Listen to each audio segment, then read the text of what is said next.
ओम शांति। आज प्यारे मीठे बाबा की मुरली मंथन की डेट है 16 सितंबर 2023। तो आज बाबा ने घर घर को स्वर्ग बनाने की हमें जिम्मेवारी दी है। और जो जिम्मेवारी लेता है ना, वो सदा बिजी रहता है। उसके मन में कभी व्यर्थ नहीं आते। वो हमेशा काम में बस लगा रहेगा कि मुझे ये करना है, वो करना है। हल्का मन, खाली मन ही तो व्यर्थ का घर होता है।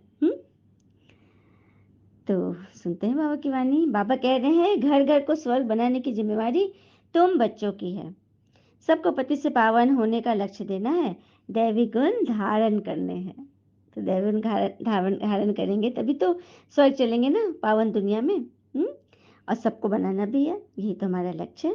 प्रश्न: ईश्वरीय गोद में आने से तुम बच्चों को कौन सा अनुभव होता है? ईश्वरीय गोद में आने से तुम बच्चों को कौन सा अनुभव होता है? मंगल मिलन मनाने का अनुभव ईश्वरीय गोद में आने वाले बच्चों को होता है। किस चीज का अनुभव होता है? मंगल मिलन मनाने का अनुभव ईश्वरीय गोद में आने वाले बच्चों को ही होता है। तुम जानते हो, संगम युग है ईश्वर से मिलन मनाने का युग। तुम ईश्वर से मिलन मनाकर भारत को स्वर्ग बना देते हो। इस समय तुम बच्चे सम्मुख मिलते हो। सारा कल कोई भी सम्मुख मिलन नहीं मना सकते। तुम्हारा ये बहुत छोटा सा ईश्वरीय कुल है। शिव बाबा हैं, ब्रह्मा बाबा हैं, और तुम बच्चे हो, भाई बहन, दूसरा कोई संबंध नहीं। सुना बाबा का फरमान। तो हम ईश्वरीय गोद में आए हैं, यही है मंगल मिलन जो हम बच्चे अनुभव करते हैं। और ये मिलन सिवाय आत्मा और परमात्मा के, उसके बाबा के क्रीम बच्चों के अलावा कोई नहीं मिल सकता, क्योंकि भगवान को पहचानेगा ही नहीं कोई। कितना भी बताओ तुम मानेगा नहीं। गीत है, नई उम्र की कलियां तुमको देख रही दुनिया सारी, तुम पे बड़ी जिम्मेदारी। घर घर को तुम स्वर्ग बनाना, हर आंगन को फुलवारी। तुम पे बड़ी जिम्मेवारी, तुम पे बड़ी जिम्मेवारी। ओम शांति। बाबा जब आते हैं तो पहले कुछ समय साइलेंस में बैठना चाहिए। जब भगवान से मिलने जाते हो ना, तो जितना ज़्यादा से ज़्यादा साइलेंस में रहोगे, उतना उतना बाबा की पकड़ होगी। तो पहले पहले क्या दान देना चाहिए? अशांति। याद से ही पतितों को पावन बनाना है। तुम बच्चे दान दे रहे हो और ले रहे हो। बाबा आकर कांटों से कलियां बनाते हैं, फिर कलियों से फूल बना देते हैं। तुम जानते हो, हमारी सर्विस ही है हर घर को स्वर्ग के लायक बनाना। लेकिन घर के पहले मन रूपी घर, अपने मन को स्वर्ग बनाओ। हर किंतु परंतु इसका उसका फलना चिलना से जितना दूर रहेंगे, उतना हम भगवान के करीब रहेंगे। बाबा अगर पहले हेल्थ, पीछे वेल्थ देते हैं। पहले हेल्थ है, हेल्थ ही नहीं रहेगा तो वेल्थ लेकर क्या करेंगे, है ना? तो पहले शांति, फिर सुख। वास्तव में सुख दोनों में है। तुम बच्चों को सुख और शांति दोनों चाहिए। और जो सन्यासी आते हैं वो सिर्फ शांति मांगते हैं, भगवान मुझे मोक्ष दो, शांति दो। शांति सुख नहीं चाहते। सुख तो वह काग विष्टा के समान समझते हैं।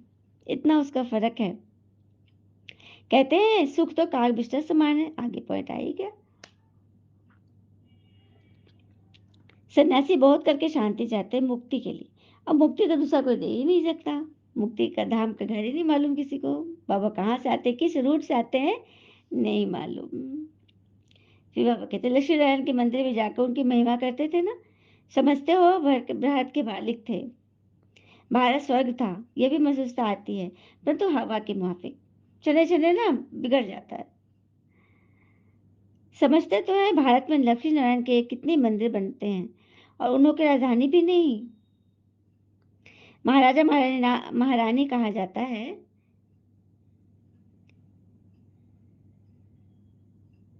क्राइस्ट बुद्ध आदि को 2500 वर्ष हुए, जो इनके आए हुए 2500 वर्ष हुए। उनके लिए ऐसा कहते हैं कि री इनकारनेशन किया। सत्युग त्रेता 12,000 का एक युग है। तो 12,000 बच्चे प्रवेश किए ना, 2500 तो नहीं हुए ना, जिनको कि भगवान का साक्षात्कार हुआ। कहा जाता है परम पिता परमात्मा री इनकारनेस्ट करने में होशियार है, परंतु पहले बड़ों का नाम गाया जाता है। बच्चे कहती है कहा जाता है परमपिता परमात्मा री इनकारनेट करते हैं। उसी चीज को जो खंडर हो गई है उसको फिर से नया बना देना। गुरु नानक को 500 वर्ष के लगभग ही दिखाते हैं, उसका भी छोटा री इनकारनेशन है। वो बड़े हैं तो री इनकारनेशन सब काम करता है। अब परमपिता परमात्मा को बुलाते हैं परंतु वह आएगा नहीं। कैसे आएगा ये भी नहीं जानते, शरीर में तो जरूर नहीं आएगा, परंतु जन्म लेने के कारण उनको री इनकारनेशन कहा जाता है, री इनकारनेटर। तो हो गई ना बात। गाते हैं परमात्मा 24 अवतार लेते हैं, अब कह देते हैं पत्थर ठीक कर्म में आत्मा है, परमात्मा नहीं। तो ये क्या ये अच्छे कर्म है? नहीं ना, ये तो बड़े नामी ग्रामी क्रिश्चियन का बच्चा है। बाबा कह रहे अब तुम विष्णु के कुल के बन रहे हो, संगम पेश्वर के कुल के बने हो ना, तो फिर तुम विष्णु के कुल अर्थात स्वर्ग में आओगे। ये शिव का बच्चा ब्रह्मा और ब्रह्मा के बच्चे तुम, इसको ही ईश्वरीय कुल कहा जाता है। समझ गए ईश्वरीय कुल कौन है? ब्रह्मा, शिव बाबा का बच्चा ब्रह्मा और ब्रह्मा के बच्चे हम ब्राह्मण। परमात्मा पिता कहते हैं मैं आकर तुमको अपना बनाता हूँ, मैं आकर तुम बच्चों का पिता बनता हूँ तो सबका पिता। बाबा कह रहे मैं तो सब शिव वंशी तो सभी, लेकिन ब्रह्मा वंशी तो सिलेक्टेड बच्चे हैं ना। तुम जानते हो हम ईश्वर की गोद में आए हैं, ये मंगल मिलन है, कलयुग का अंत और सतयुग की आदि, इसको संगम कहा जाता है। संगम में मिलन होता है, जैसे 3 नदियों का संगम। उससे क्या होगा? पानी से नहाने से क्या होगा? गुरु और जिज्ञासी लोग मंगल मिलन मनाते हैं, लेकिन श्रेष्ठ कौन सा, सर्वश्रेष्ठ कौन सा मिलन है? तो आत्मा और परमात्मा का मंगल मिलन। परमपिता परमात्मा के लोन लिया हुआ शरीर है ये ब्रह्मा बाबा, बाबा ने लोन लिया है बच्चों को पढ़ाने के लिए। इसको ही मंगल मिलन कहा जाता है। कुंभ का मेला कहा जाता है ना, कुंभ को भी संगम कहते हैं। 3 नदियों के संगम का नाम कुंभ रख दिया है। सबसे बड़ा संगम कौन सा है? सागर और नदियों का। सबसे बड़ी नदी है ब्रह्मपुत्र, उसमें बाबा आते हैं, इसलिए सागर और ब्रह्मपुत्र नदी का इकट्ठा मेला हो तो है ही। किसका मेला है? ज्ञान सागर परमात्मा का और ब्रह्मपुत्र नदी का इकट्ठा मेला तो है ही। अब कुंभ का मेला है संगम पर, तुम सब अब ज्ञान सागर से मिलते हो, इसको ईश्वरीय कुंभ का मेला कहते हैं। यह तो बताओ, और परमात्मा का, यह आत्मा और परमात्मा का संगम, कुंभ का संगम, बात एक ही है। तो तुम्हारी अवस्था ऐसी होनी चाहिए जैसे देवताओं की होती है, तुम्हारी अवस्था देवता जैसी होनी चाहिए। क्योंकि कहते हैं ना दर्द सहना पड़ता है, लेकिन दुख को सहना नहीं पड़ता, दुख को फील करना होता है, समझना पड़ता है। दर्द कुछ हो गया, चोट लग गई तो उसको सहना है, क्योंकि मेरे को दर्द तो मुझे ही सहना है, लेकिन दुख सहन करना यह ब्राह्मणों की निशानी नहीं है। दुख तो सहन करने की चीज ही नहीं है, दुख तो बस आया कि उसको वापस पहुंचाओ, समझ जाओ और हटा दो। ठीक है। फिर बाबा कहते हैं यह बड़े से बड़ा चैतन्य तीर्थ है, यहाँ शिव बाबा आते हैं, यहाँ तुम आत्माएं गंगाएं जरूर होंगी, जहाँ शिव आएंगे वहाँ गंगा तो होगी ही होगी। यह सबसे बड़ा ऊंच से ऊंच मेला है, यह सभी भक्ति मार्ग के मेले, यह है ज्ञान मार्ग का मेला। भक्ति मार्ग के मेले तो जन्म बाय जन्म लगते आए, ज्ञान मार्ग का मेला तो एक ही बार लगता है। ये चैतन्य सागर तो कहाँ भी जा सकते हैं, वह जड़ सागर तो कहीं नहीं जाना। जो सागर जो एक जगह फिक्स है वो कहीं नहीं जाएगा, लेकिन हम बच्चे तो घड़ी घड़ी गली गली घूम रहे हैं ढिंडोरा पीटने के लिए, है ना। ज्ञान सागर ब्रह्मपुत्र नदी के साथ चलते हैं। तो भिन्न भिन्न प्रकार की नदियां हो, कोई पवित्र है तो कोई अपवित्र है, मैंने किसकी पूजा होती है किसी की नहीं। कोई कोई समय ऐसे बहुत आ जाते हैं जो पवित्र नहीं रह सकते, फिर भी आते तो है ना। बाहर के गृहस्थी भी आते हैं, अलाउ किया जाता है, ऐसे भी नहीं सबको अलाउ करेंगे, सबको नहीं आना है। सेंटर पर दीदियों पर बहुत बड़ी जिम्मेवारी होती है कि किसको लेना लाना है और किसको भेज देना है। चाहे कितना भी उच्च पद प्राप्त कर लो, चाहे कितनी बड़ी डिग्रियां हासिल कर लो, अगर बोलने की तमीज और इंसानियत नहीं आई तो यह इंसान अनपढ़ है, अनपढ़ के समान है। बोलने की तमीज और इंसानियत नहीं आई, कैसे कैसे बिहेव करते हैं, तो वह इंसान क्या है? अनपढ़ के बराबर है, चाहे कितना भी पढ़ा लिखा हो। तो बाबा की वाणी सुनते हैं, बाबा भी ढिंडोरा पीट रहे हैं हम बच्चों के लिए।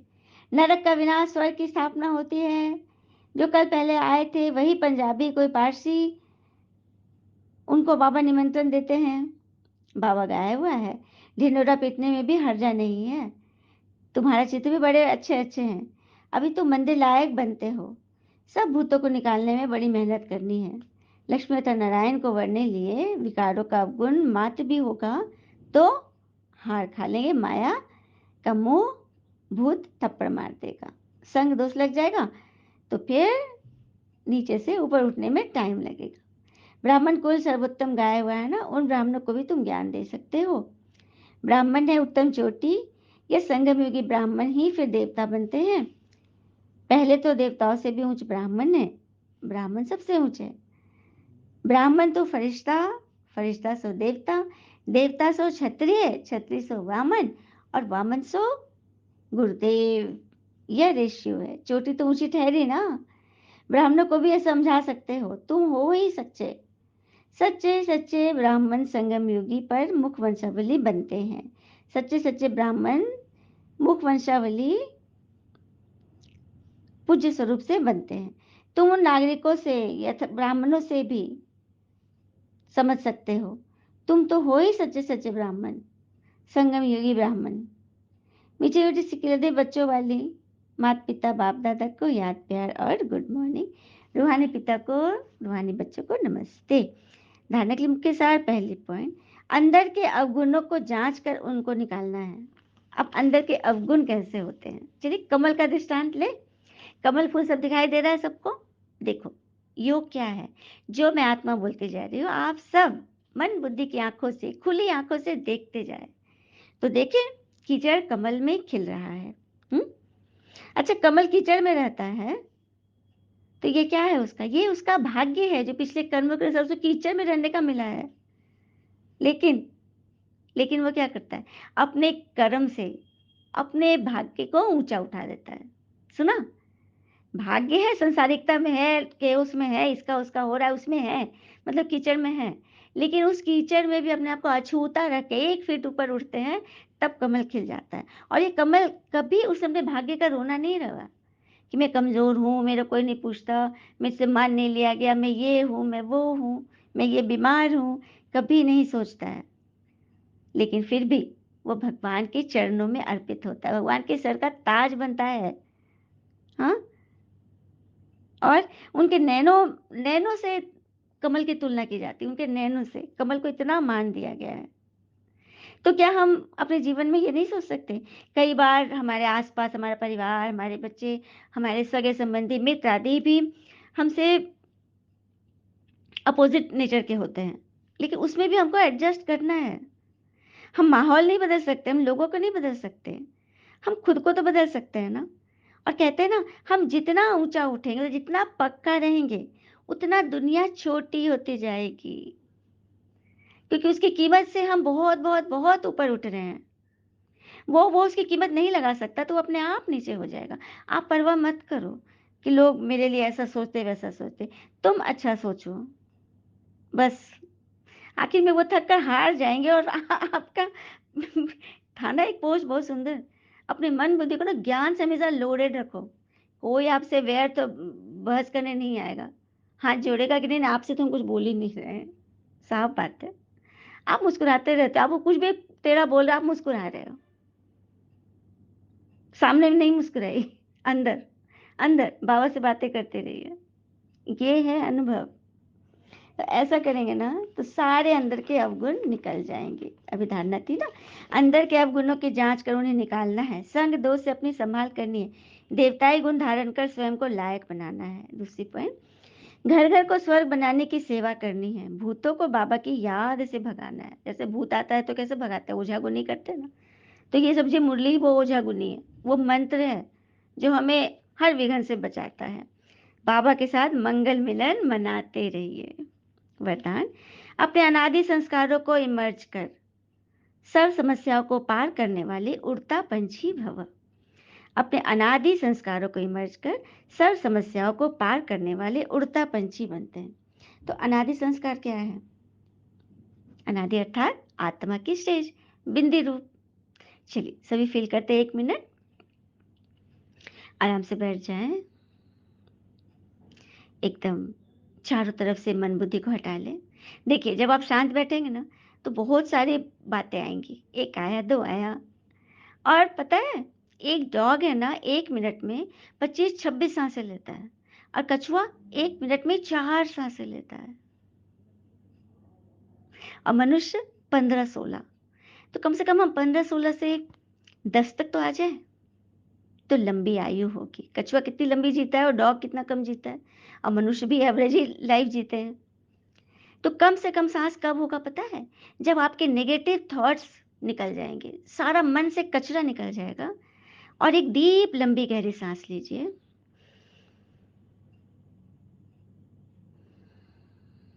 कुछ पल अपने मन को एकांत दीजिए, एकाग्रचित हो जाइए ताकि साँसें मध्यम चले और आपकी आयु बढ़े, आप निरोगी रहें।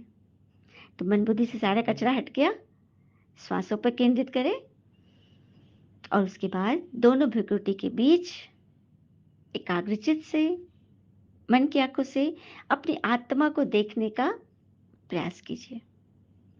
मन की आँखों से देखिए कि आपके भ्रुकुटी पर दोनों भौं के बीच एक आत्मा, मेरी आत्मा चमकता हुआ दिव्य सितारा चमक रही है। फ़ील करें सभी। लेकिन ये तभी डिस्टर्ब होगा जब आपके मन में कोई हलचल नहीं, क्योंकि तालाब में एक भी कंकड़ पड़ता है तो उसमें हलचल आ जाता है, फिर कुछ प्रतिबिंब नहीं दिखेगा, चेहरा नहीं दिखेगा। और जब शांत होता है तो सब कुछ दिखता है। उसी तरह से मन को शांत कर ले और आत्मा को देखिए, जैसे आत्मा एक्टिव होगी ना, परमात्मा को सिग्नल चला जाएगा कि मेरा बच्चा मुझे याद कर रहा है, चलो चलो चलो जल्दी चलो। और अब फील करें कि आपने बाबा को याद किया और बाबा परम धाम से एक दिव्य ज्योति नीचे उतरती आपके कमरे के सीलिंग पर आ गई और उसके लाइट्स जो है ना एकदम झरने की तरह आप पे पड़ रही है और भी 7 कलर्स की लाइट है और उस झरने के जल से आपका पूरा शरीर, मन, बुद्धि, आत्मा भीग रही है उनकी किरणों की बारिश से। फील करें, जब भी मन फंसे ना, बाबा को इसी तरह से बुला ले और बातें करें उनसे, कह दे सब बात। क्यों जाना किसी के पास कुछ बताने, हलचल में तो बिल्कुल न जाए। हाँ, अपना अनुभव जरूर सुनाए, बाबा है ना सबके पास। जो भी ये मंथन सुन रहे हैं, बाबा उसका साथी है। बाबा तो कहते मैं तो तुम्हारा नौकर हूँ, तुम्हारे हर गंदगी उठाने आया हूँ, तुम्हें भरने आया हूँ, मुझे याद करो। क्या इस तरह से बाबा को नहीं याद कर सकते? क्या हमें सारे दिन में 24 घंटे में 5 मिनट भी समय नहीं मिलता? क्या भगवान से बातें करें? वो भगवान जो कह रहा है कि ढिंढोरा पीटो मैं आ गया हूँ। क्या हमको सर्विस नहीं करनी चाहिए? क्या हमें अपने अपनों की तकलीफ नहीं दिखती? भक्तों की पुकार नहीं सुनाई देती कि कैसे सबका कल्याण करना है? क्या हमारा जीवन सिर्फ खाओ पियो सो इसी में, इसी के लिए मिला है ये ब्राह्मण जीवन? सोचिए, मन बुद्धि की आंखें खोलिए कि हम रोज मंथन सुन रहे हैं, हम उस परमात्मा की वाणी सुन रहे हैं जो मेरे लिए इस पतित दुनिया में आया है, इस पतित शरीर का आधार लेकर हमको पढ़ा रहा है।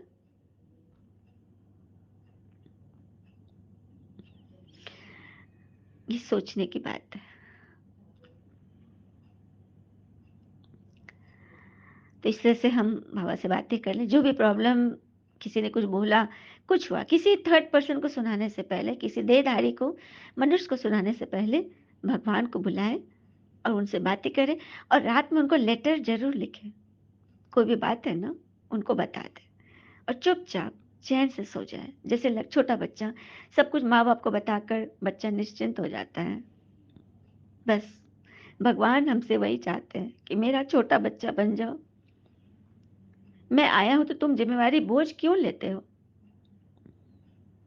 सब मुझे दे दो और निर्भय, निर्वैर, निफिक्र बन जाओ।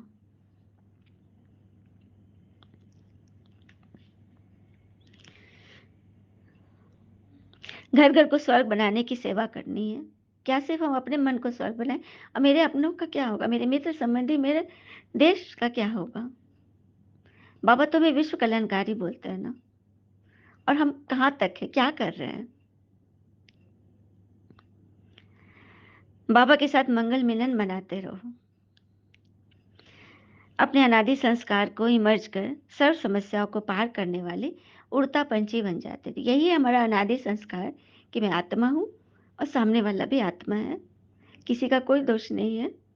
ये सब परिस्थिति और हमारे कर्म का दोष है। हम इसे अब सत्कर्म करके सब मर्ज कर देंगे, सब खत्म कर लेंगे। सभी समस्याओं से पार होकर उड़ता पंछी बन जाएंगे, बनेंगे और बनाएंगे। स्लोगन: हर कदम में कल्याण समझकर आत्मा को शांति की शक्ति का दान देना ही सच्ची सेवा है। तो हर कदम में, ड्रामा के हर एक पार्ट में कल्याण समझना ही आत्मा को शांति की शक्ति का दान देना, यही सच्ची सेवा है। अच्छा, ओम शांति। शुक्र है मीठे बाबा, वो बाबा के प्यारे प्यारे बच्चे। आप सबका जीवन सदैव शुभ हो। ओम शांति।